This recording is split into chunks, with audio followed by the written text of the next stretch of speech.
তো নমস্কার বন্ধুরা, তোমাদেরকে সবাই আমার চ্যানেলে স্বাগতম।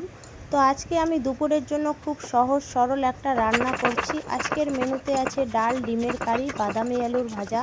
তোমরা ভিডিওটা শেষ পর্যন্ত দেখো, আর কেমন লাগলো অবশ্যই কমেন্ট করে জানাবে। তো প্রথমে আমি মশলাটা বন্ধুরা দেখো বেটে নিচ্ছি। ডিমের কারির জন্য জিরে বাটা, আদা বাটা, রসুন বাটা, পেঁয়াজ বাটা, লঙ্কা বাটা।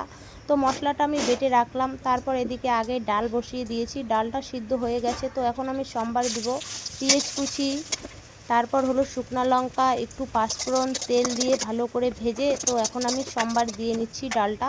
তো ডালটা আমার হয়ে গেছে, তো ডালটা একটু লবণ দিয়ে নামিয়ে নেব।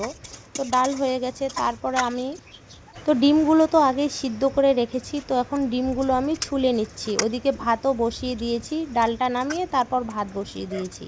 তো এখন আমি ডিমগুলো ভালো করে সবগুলোই ছুলে নিয়ে কেটে নিচ্ছি, তারপর লবণ হলুদ ভালো করে মাখিয়ে নেব।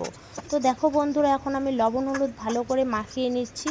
আর ওইদিকে আমার ভাতও হয়ে গেছে। তো তারপর আমি লবণ হলুদ মাখার পরে এই যে ডিমের কারি করার জন্য যা যা আর কি লাগে সব কিছু তো বেটে রেখেছি।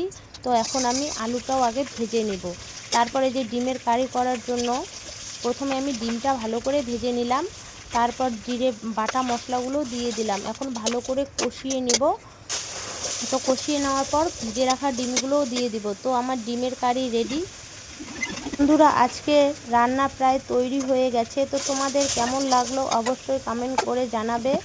আর ভিডিওটা ভালো লাগলে লাইক, কমেন্ট, শেয়ার, চ্যানেলটা সাবস্ক্রাইব করতে ভুলবে না। তো সবাই ভালো থাকবে, সুস্থ থাকবে। আবারও দেখা হবে নতুন কোনো ভিডিওতে। সবাইকে ধন্যবাদ। তো দেখো বন্ধুরা, এখন আমি ডিমটা দিয়ে দিচ্ছি। তো গরম মশলা দিয়ে নামিয়ে নেব। তো ডিমের কালারটা দেখো, ডিমের কারির কালার। তো সবাইকে টাটা, সবাই ভালো থাকবে, সুস্থ থাকবে, এটাই আমি চাই।